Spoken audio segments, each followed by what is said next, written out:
పంచాయతీరాజ్ గ్రామీణాభివృద్ధిగా ఉన్న పవన్ కళ్యాణ్ మరో రికార్డును సొంతం చేసుకున్నారు. అయితే బాధ్యతలు చేపట్టిన 100 రోజుల్లోపే ఆ శాఖలు ప్రపంచ రికార్డు సాధించాయి. రాష్ట్ర వ్యాప్తంగా కూడా ఒకే రోజు 13,326 గ్రామ పంచాయతీల్లో గ్రామ సభల నిర్వహణకు ప్రపంచ రికార్డు దక్కింది. వరల్డ్ రికార్డ్స్ యూనియన్ ఆగస్టు 23వ తేదీన నిర్వహించిన గ్రామ సభలను దీని గుర్తించింది.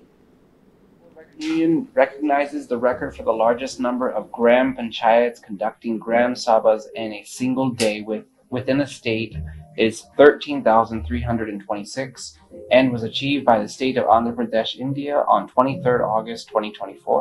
Congratulations. Thank you. రికార్డు పత్రాన్ని మెడల్ను పవన్ కళ్యాణ్ కి world records union official records manager Christopher Taylor craft అందజేశారు. హైదరాబాద్లోని పవన్ కళ్యాణ్ నివాసంలో ఈ కార్యక్రమాన్ని నిర్వహించారు. ఒకే రోజు ఈ స్థాయిలో ప్రజల భాగస్వామ్యంతో సభలు నిర్వహించడం అతిపెద్ద గ్రామ పాలనగా గుర్తించినట్లుగా వరల్డ్ రికార్డ్స్ యూనియన్ ప్రతినిధి తెలిపారు.